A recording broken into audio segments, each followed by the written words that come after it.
Youth Olympics, Pune. Thank you. Give her a hand. Look at what she said. कहती है साहब, my sister trained 10 hours per day to go for the Commonwealth Games. 10 hours a day. साहब जानते हैं, लोग सफलता चाहते हैं, लेकिन सफल होने के लिए तैयारी करने की कीमत नहीं चुकाना चाहते साहब. Repeat. Most people want to succeed, but very few people are willing to pay the price to prepare to succeed. सफल होना चाहते हैं साहब, लेकिन सफल होने की तैयारी करने की कीमत चुकाना नहीं चाहते साहब. आप भी चले जाइए, अगर 8 घंटे डेली अगले 4 साल के लिए आप भी प्रैक्टिस कीजिए, 10,000 घंटे, आप भी ओलंपिक में जा सकते हैं, मैं भी जा सकता हूं. सवाल यह है, क्या मैं करने के लिए तैयार हूं? मैं नहीं तैयार हूं, आप नहीं तैयार हैं. अगर आप और हम तैयार हो जाएं, हम भी मार्क स्पिट्ज के साथ कंपीट कर सकते हैं. Yes, no.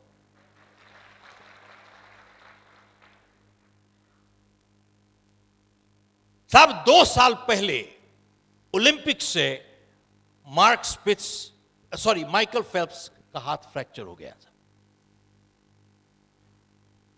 और डॉक्टर ने उसको कहा कि देखिए, अब आप पानी में नहीं जा सकते.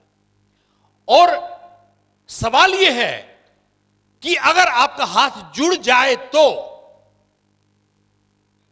क्या इसमें उतनी ताकत दोबारा से आ सकती है जैसे पहले थी? आप ओलंपिक्स में कंपीट कर रहे हो, अड़ोसी पड़ोसी के बच्चों के साथ नहीं कर रहे हो. माइकल फेल्प्स 10 साल से ट्रेनिंग कर रहा था. इसकी पूरी जिंदगी का सपना चूर हो रहा था साहब. हर रात को इसने सपने लिए साहब. सपने तो जब सोते हैं तभी आते हैं. कितने लोग सहमत हैं? हाथ खड़ा कीजिए साहब. बिल्कुल झूठ है साहब, यही तो. साहब ध्यान दीजिएगा, आज सपनों की एक नई परिभाषा लेके जाइए. सपने वो नहीं जो नींद में आते हैं, सपने वो होते हैं जो नींद नहीं आने देते हैं साहब. क्या बात कर रहे हो?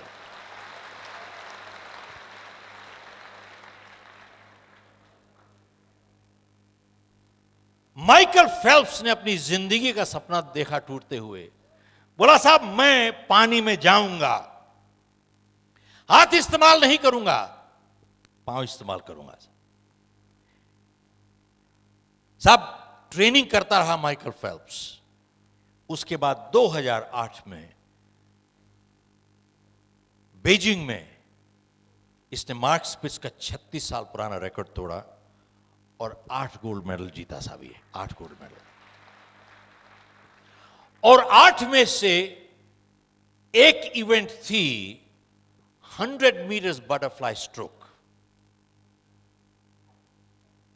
अंदाजा लगाइए कि माइकल फेल्प्स और जो दूसरे नंबर पे आया था, कितना फासला रह गया था साहब. 1/100th of A second. एक सेकेंड का 100वां हिस्सा. अब साहब कैसे कैलकुलेट करते हैं आप कीजिएगा, मुझे आता नहीं साहब ये सब. एक सेकेंड का 100वां हिस्सा. और कहा जाता है कि जब इसका हाथ फ्रैक्चर हो गया और यह हाथ से प्रैक्टिस कर रहा और लात से प्रैक्टिस कर रहा था, इसकी लेग्स इतनी स्ट्रांग हो गई थी दैट लास्ट पॉइंट, इसी ने उसको लास्ट पुश दिया साहब. लास्ट आज मैं आपसे इतने लोगों की जीवनियां जब पढ़ते हैं, आज एक सफलता की आपसे एक नई परिभाषा देना चाहता हूं आपसे. इन्हीं से सीखा हूं मैं, मेरी नहीं है ये. Success is not absence of problems, it is overcoming problems. Michael Phelps को प्रॉब्लम थी. He had a problem.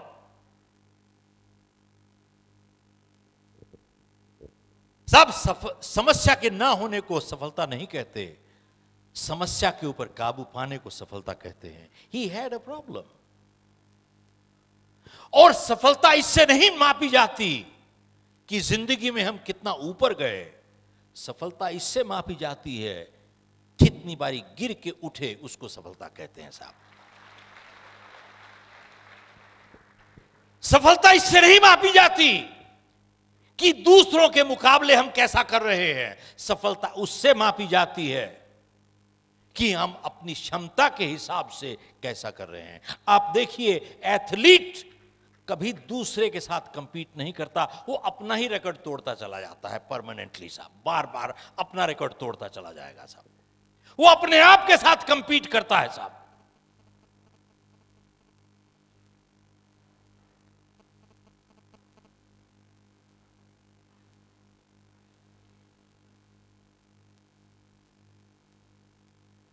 कुछ 6 महीने पुरानी बात है,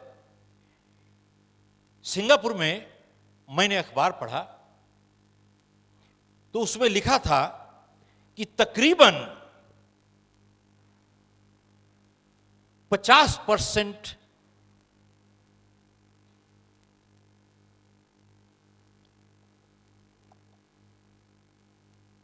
बिजनेसेस फेल हो जाते हैं all over the world with in the first 5 years. These are statistics. 50% of businesses fail हो जाते हैं with in the first 5 years. और अमेरिका में ये स्टैटिस्टिक्स है कि तकरीबन 90% बिजनेसेस फेल हो जाते हैं पहले 5 साल में।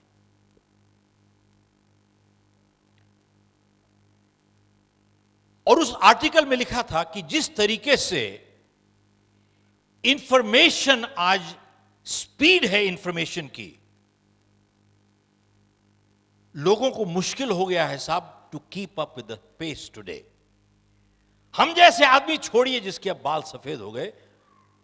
एक आदमी मेरे को रास्ते में मिले तो मेरे को देख के कहते हैं, आप कुछ पहचाने लग रहे हो भाई एयरपोर्ट पे। तो मैंने कहा शायद मेरा कॉमन फेस होगा भाई कुछ। तो मेरे को कहता है, ओ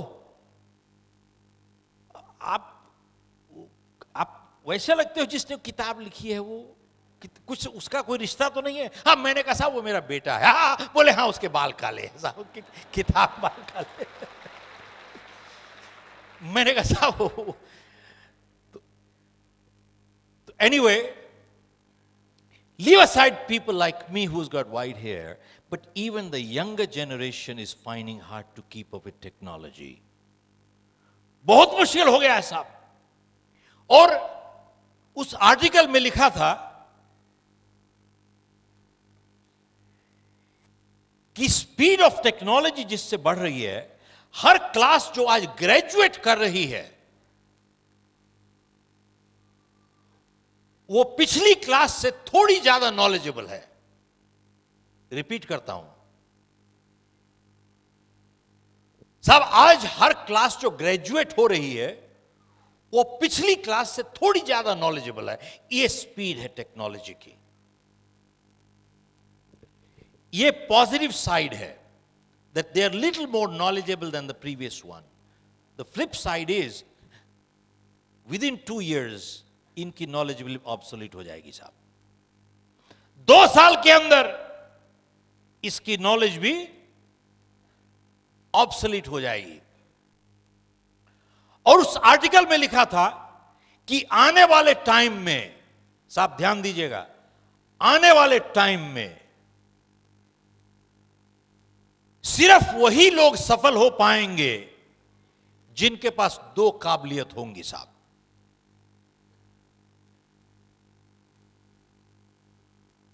People who have people skills and people who have selling skills. Repeat करता हूं, only people who will succeed in life going forward are people who have 2 skills. People who have people skills and people who have selling skills. Ability to deal with people and ability to sell. जिनके पास ये 2 काबिलियतें हैं, बोले साहब उनको सफलता से कोई नहीं रोक सकता। अब इसका उदाहरण क्या है? आप देखें किसी भी संस्था में, आप देखिए जितना लोअर एक वर्कर होगा 90% उसका टाइम टेक्निकल स्किल्स में चला जाएगा, 10% टाइम या उससे भी कम जाएगा लोगों के साथ व्यवहार में। और जितने आप ऊपर चले जाते हैं, ऊपर उठते चले जाते हैं, 90% आपका टाइम जाता है लोगों के साथ व्यवहार में, less than 10% in technical skills. Yes no? 90% time.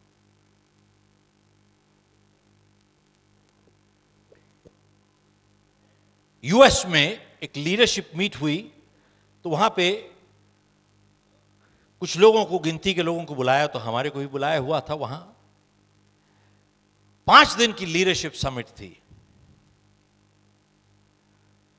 तो वहां पे एक चीज बहुत उभर के आई कि आज की जो जनरेशन है, they are very tech savvy. सब टेक्नोलॉजी में कमाल कर देते हैं ये लोग। They can spend hours in front of that, what do you call it, I don't know how to call it, thank you, monitor. हमारे टाइम में तो मॉनिटर वो डंडा लेके जो बैठते थे क्लास में, उसको मॉनिटर कहा करते थे साहब, मॉनिटर। तो साहब मैं सिर्फ जानना चाहता था, खाई मैं ही अनपढ़ हूं या कोई और भी है साहब? Monitor, they can spend hours in front of that machine. They are so comfortable with that machine. But the flip side is that they have become uncomfortable with people today. Yes, no? The current generation has become uncomfortable with people. और साहब technology इतनी अभी advance नहीं हुई है, you still have to get married to people.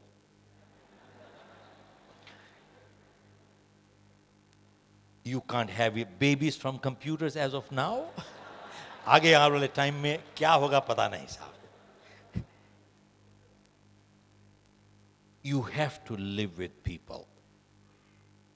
और साहब किसी ने बहुत सही बात कही है, टेक्नोलॉजी और टेक्नीशियंस आप हमेशा पैसे के साथ खरीद सकते हो, लेकिन दुनिया में सबसे अमीर इंसान, रिश्ते उनको बनाने ही पड़ते हैं।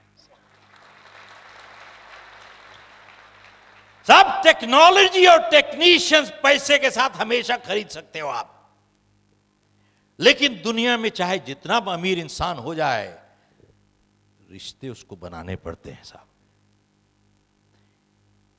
इसको क्रूड लैंग्वेज में कहा जाएगा कि साहब आप कुत्ता खरीद सकते हो लेकिन पूंछ नहीं हिलवा सकते साहब।